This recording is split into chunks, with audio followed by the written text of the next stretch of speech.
Majelis Pustaka Informasi dan Digitalisasi Muhammadiyah Kota Pontianak mempersembahkan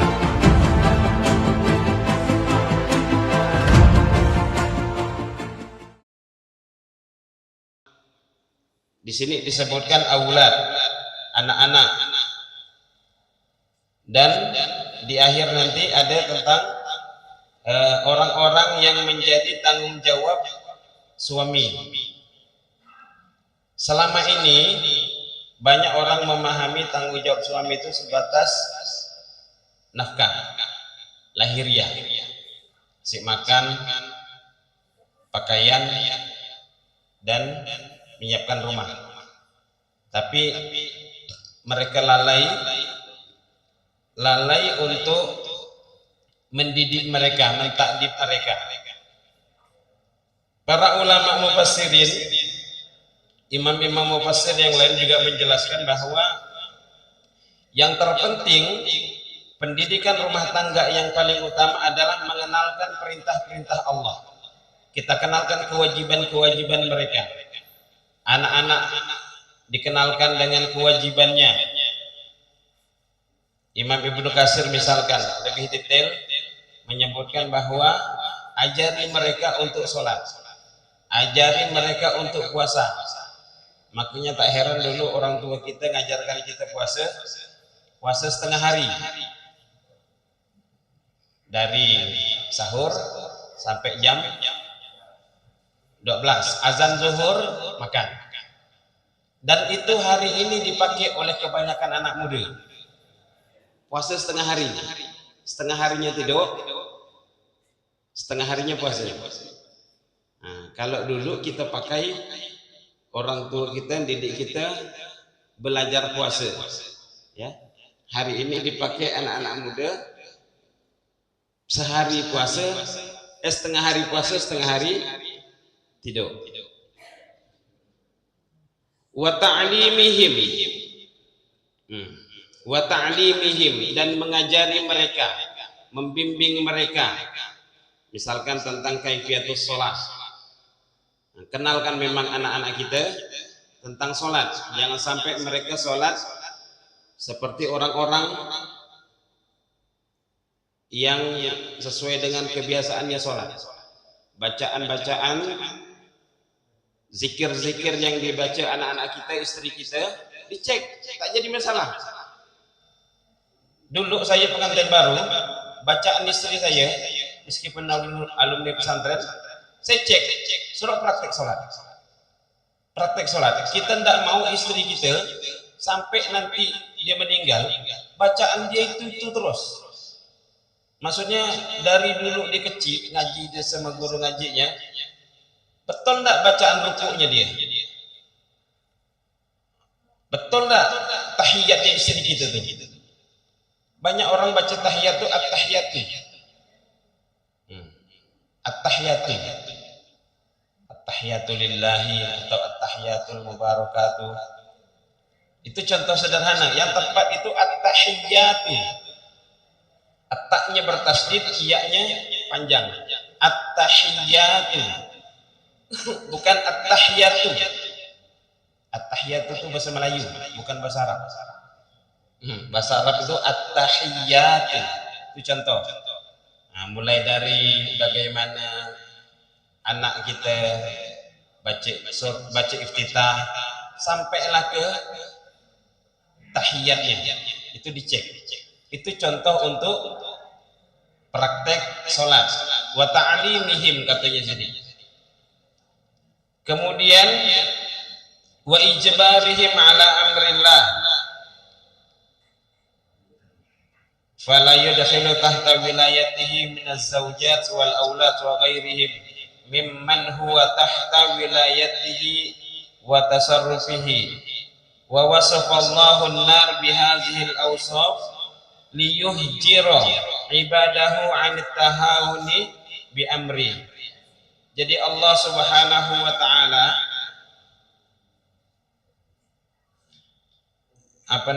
mengingatkan agar umat Islam, agar hamba-hambanya min ibadihi anit tahawuni bi amrih, jangan sampai lalai, jangan sampai lalai.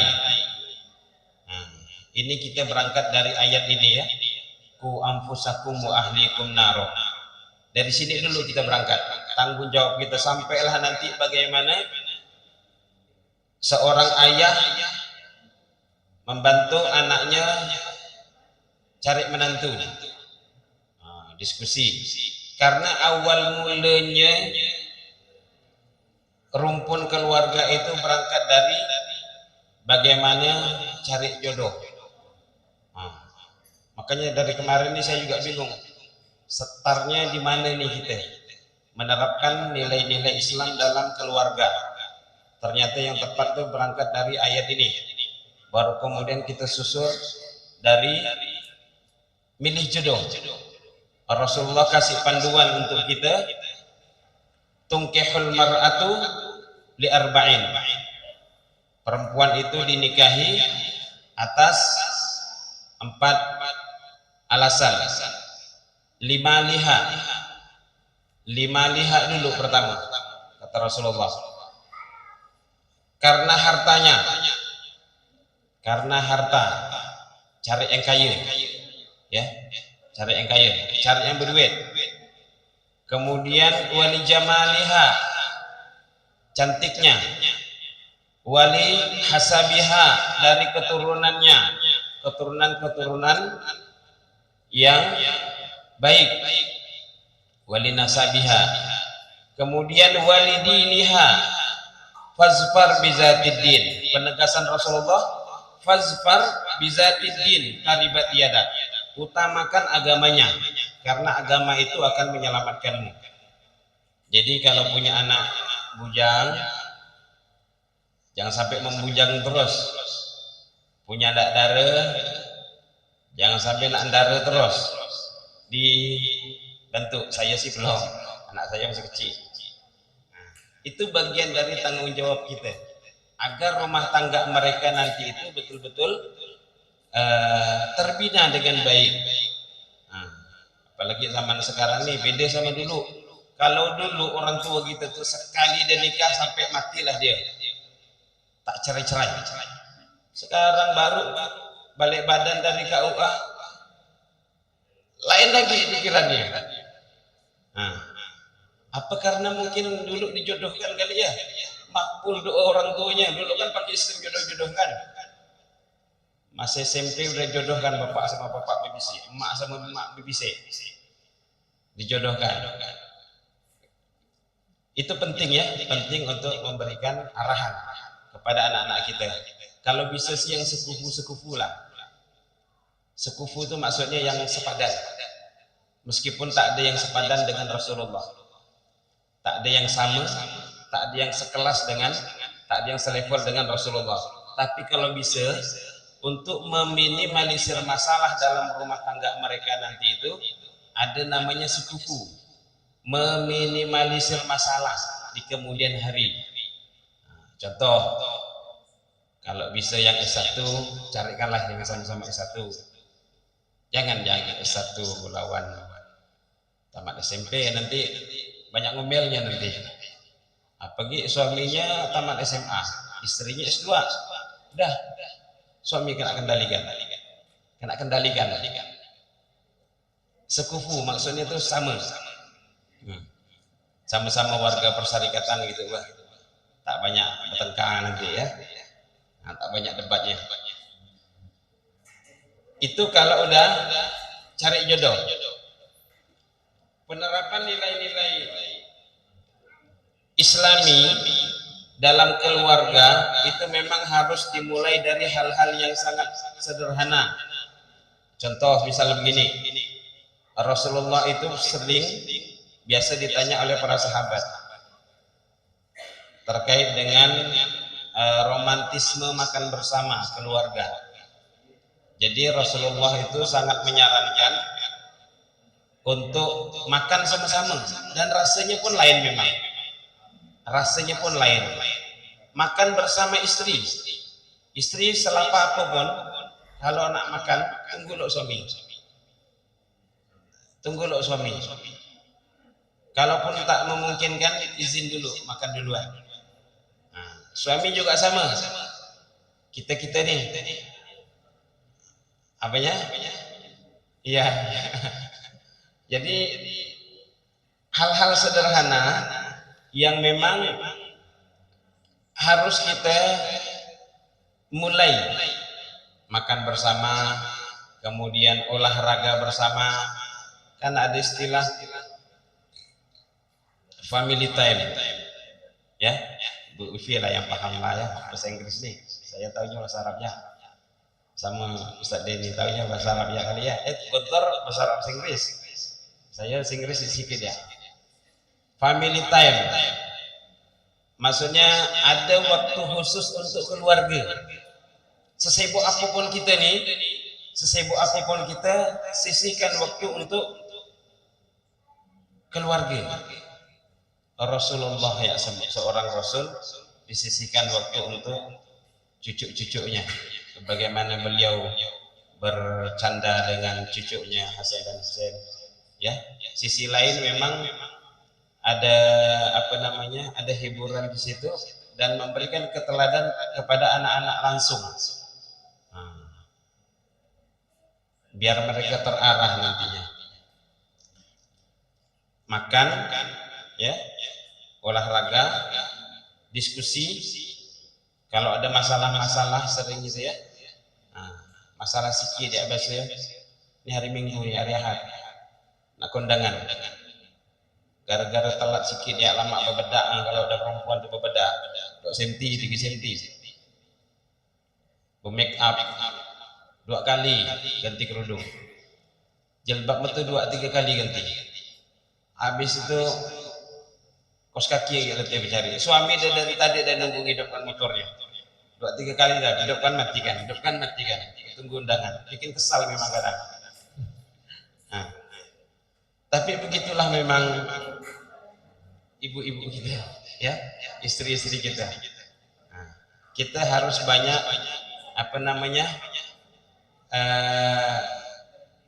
saling memaafkan di situ, saling melapangkan. Kalau memang suami yang khilaf, istri mengingatkan. Dan sebaliknya. Jadi jangan mentang-mentang kita suami ini mau benar terus. Laki-laki itu banyak salah enggak? Kalau lebaran sih biasanya istri lah yang paling dulu minta maaf. Suami nunggu istri dulu lah ya. Makanya firman Allah dalam surah Ar-Rum yang tentang samaro itu bukan hanya untuk pengantin baru ya Pak ya. Ini ayat ini biasanya kalau dibaca ada pengantin baru. Saya hari ini pakai jas karena mohon maaf ya, karena tadi malam ngisi tentang di acara kawinan pengantin di Ampera. Jadi ayat samaro itu, sakinah mawaddah warahmah itu bukan hanya untuk pengantin baru, untuk kita yang tua ini juga dituntut untuk sakinah mawaddah warahmah. A'udzubillahi minasyaitonirrajim. Wa min ayatihi an khalaqalakum min anfusikum azwaja wa min ayatihi, ini menggunakan kalimat jamak. Wa min ayatihi, dan dari tanda-tanda ya, ayah sebetulnya ayah itu tanda, ayati panjang dia itu tanda-tanda kekuasaannya Allah. An khalaqalakum min anfusikum azwaja, yang telah menciptakan kalian azwaja, berpasang-pasangan. Litaskunu ilaiha wa ja'ala bainakum mawaddatan wa rahmah. Inna fi dzalika laayatin liqaumin yatafakkarun. Bapak Ibu yang dimuliakan Allah, mohon maaf agak silau. Konsep pertama agar keluarga, agar dalam rumah tangga kita terus tertulis sebagai bernilai di sisi Allah, kita pahami dulu bahwa nikahnya kita itu ibadah. Nikahnya kita itu ibadah. Wa ma khalaqtul jinna wal insa illa liya'budun. Itu dulu kita pahami. Visi misi kita menjalankan rumah tangga itu ibadah. Sehingga kemudian apapun yang kita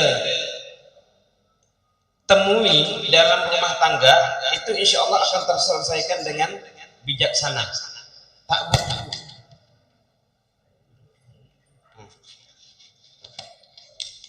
akan terselesaikan dengan baik.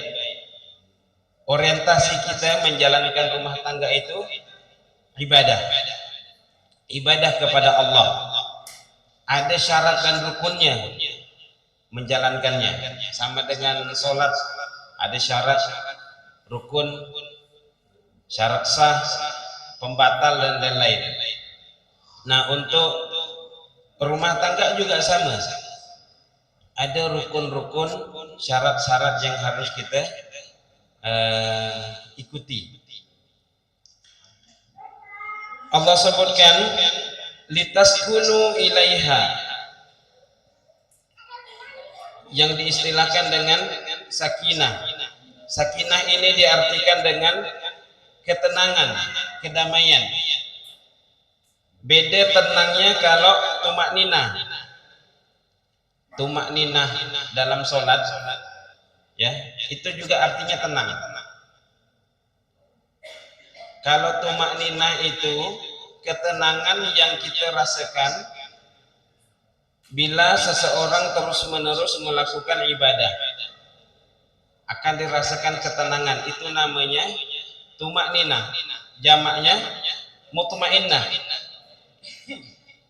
Sehingga Allah firmankan, a'udzubillahi minasyaitonirrajim, ya ayyatuhan nafsul mutmainnah, irji'i ila rabbiki radiyatan mardiyah, fadkhuli fi ibadi wadkhuli jannati.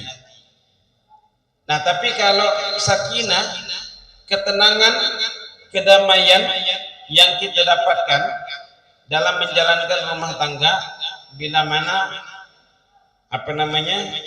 dihadapkan dengan masalah, dan masalah ini kita selesaikan dengan baik. Kemudian wa ja'ala bainakum mawaddah. Mawaddah ini lebih kepada ketenangan yang kita dapatkan atas kelapangan rezeki, kecukupan, berkecukupan dalam rumah tangga. Alhamdulillah, beras masih cukup untuk sampai Idul Adha. Alhamdulillah, air hujan, air galon, sabun dan lain-lain cukup sampai bulan sampai Idul Adha dan seterusnya. Jadi materi, ketenangan yang kita dapatkan atas limpahan karunia materi yang Allah berikan. Kemudian rahmah ini kasih sayang yang Allah tanamkan kepada hamba-hambanya, itu disebut dengan rahmah. Sakinah, mawaddah, warahmah. Sekali lagi, ini bukan untuk pengantin baru, ya, bukan sekedar untuk pengantin baru, tapi untuk selamanya, sampai kita jadi ni aki ni wan, sampai dato-dato ini, sampai orang tua kita nih yang banyak sepuh, umur 70 tahun masih bersama dengan istri, ya, dengan penuh harmonis. Makin tua makin harmonis, bukan makin tua makin jadi, ya. Nah, makin tua makin harmonis, makin terarah. Nah,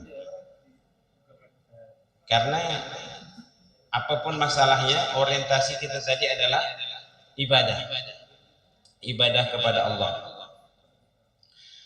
Bapak Ibu yang dimuliakan Allah, kalau orientasi kita ini udah ibadah, makanya di akhir ayat Allah sebutkan inna fi dzalika laayatil liqaumi yatafakkarun, bagi orang-orang yang mau bertafakkur.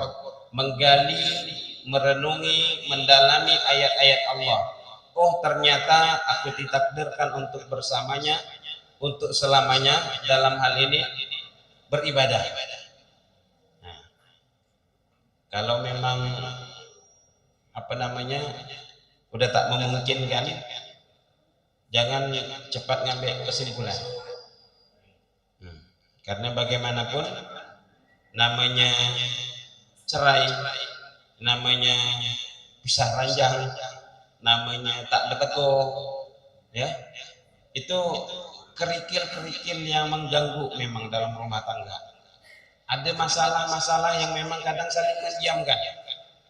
Suami merajuk, cuman cara istri merajuk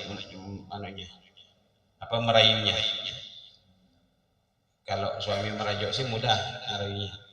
Jangan istri yang merajuk, banyak tak kena kelaparan nanti suaminya, tak masak ya, makan nasi bungkus terus beli di luar, beli di Padang ya. Kalau suami merajuk sih simpel.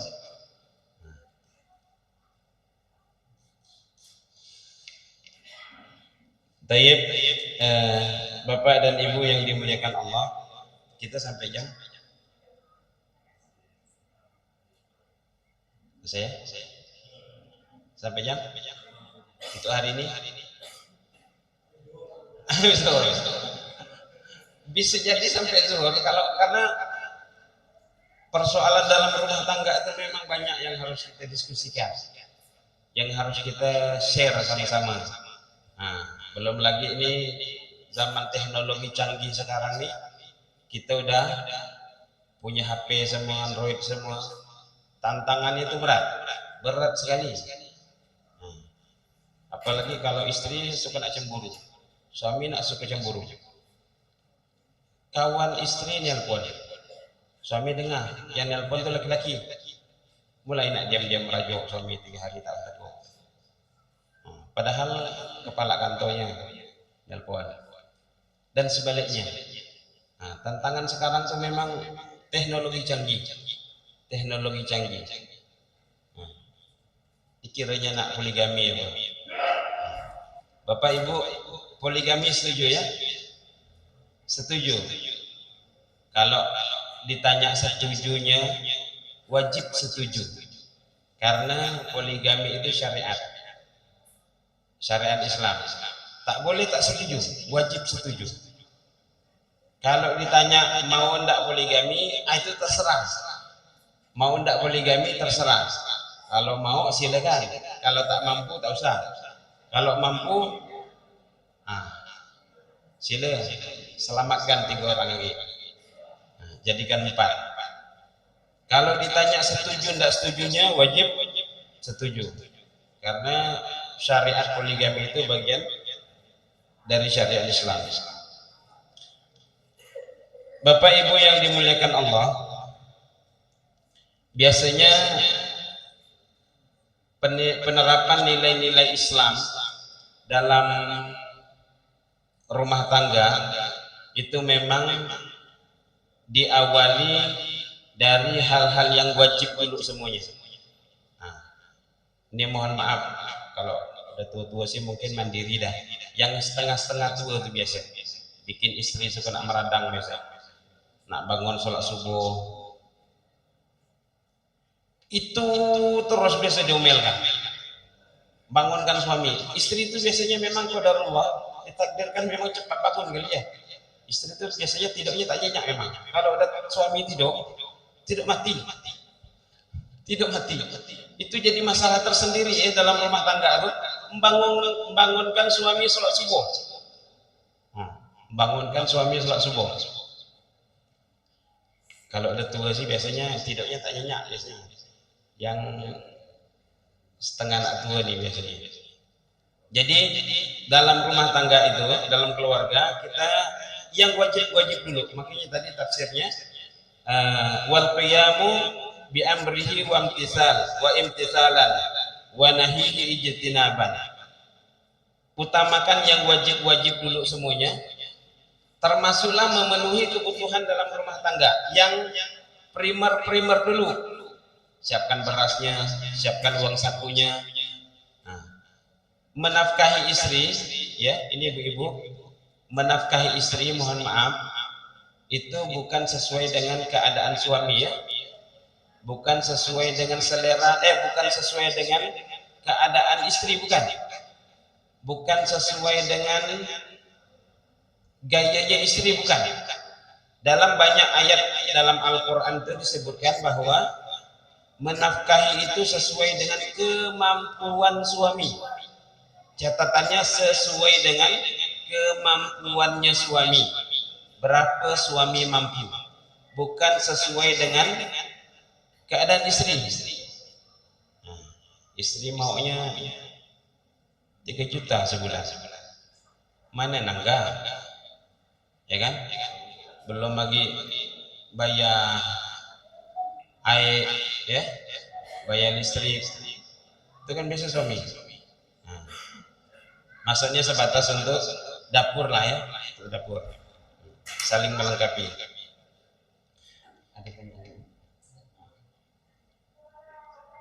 Jadi yang wajib-wajib beres, kemudian yang sunnah-sunnah, kewajiban dan hal-hal yang dilarang itu harus balance, harus imbang. Hal-hal dilarang, emak-emak kalau keluar rumah meskipun hanya depan rumah nyapu teras, tolonglah pakai jilbab ya. Nah, itu aurat. Beli sayur, sana pakai baju tidur, berbayang-bayang biasa tuh kalau matahari pagi itu. Meskipun mak-mak biasa lain biasa peminat itu, peminatnya ada peminat khusus mak-mak. Jadi hal-hal yang dilarang, yang diharamkan setelah yang wajib-wajib tadi ini harus seimbang. Yang paling berat itu di situ biasanya menutup aurat. Ya kalau memang tak memungkinkan pakai kaos kaki, baju tidur itu yang panjang lah, jangan yang selutut ya. Afdolnya sih memang kalau nak keluar beli sayur depan rumah tuh setelah berkemas lah, setelah berkemas ganti baju tidur, tertutup semua aurat, baru keluar beli sayur, sehingga kemudian tak ada pelanggaran di situ, tak ada dosa. Bayangkan coba tiap pagi kita belanja sayur, tiap pagi itu malaikat catat dosa kita. Ya, yang wajib, yang primer, kemudian yang dilarang, yang diharamkan, barulah kemudian yang yang sunnah-sunnahnya, melengkapi stok sabun, odol gigi, itu yang sunnah-sunnah. Bersihkan baka-baka samping rumah kalau yang mungkin tinggal di bangun rumah seorang, bukan di komplek. Bersih-bersih di lantai 2, atau ada waktu lebih, ada duit lebih, ngecat rumah, betulkan genteng. Suami juga jangan nak suka cari masalah. Kalau misalkan atap bocor, misalkan sederhana memang atap bocor musim hujan nih, jangan nak tunggu sebulan. Itu tiap hari suami itu ngomel, istri itu ngomel. Itu yang kita dengar, itu yang terucap di mulut mereka. Yang tak terucap tuh sakit istri sebetulnya tuh. Sebulan atap bocor di atas tuh. Padahal panggilkan tukang cukup 100.000, naik ke atas pakunya lepas. Ya, cuman 100.000, cuman 50.000. Kita kena omel suami istri sampai 1 bulan. Hal-hal sederhana yang kemudian kadang memang mengundang amarah. Belum lagi tanggung jawab ngurus anak. Kadang maunya emak begini, maunya bapak begini. Itu harus didudukkan baik-baik. Tentang pemilihan sekolah anak kemana?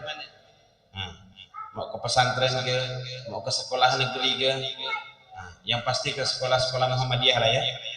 Karena orang-orang Muhammadiyah yang tak nyekolahkan anaknya ke Muhammadiyah itu dalam dunia komunikasi itu merusak promosi.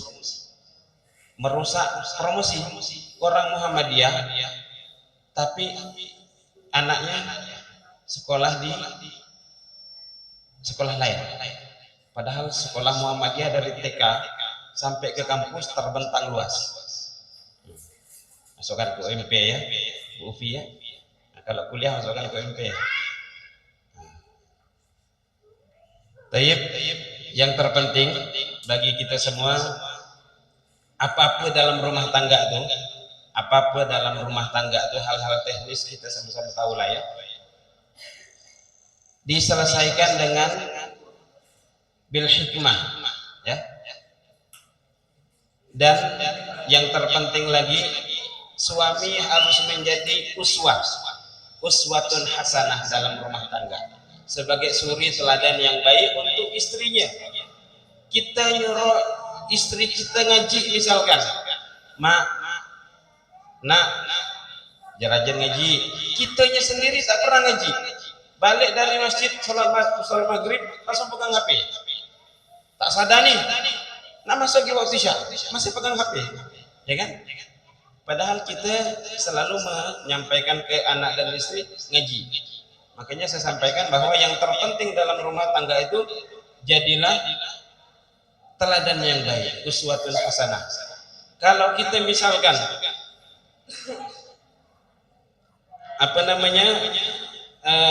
berucap, menyampaikan ke anak dan istri, orang-orang yang ada dalam rumah kita, tapi kitanya sendiri tak ngerjakan, nanti udah apa kata istri nanti, abi itu ngomongnya, bapak tuh ngomongnya, ayah tuh ngomongnya, buang sampah sembarangan kata dia.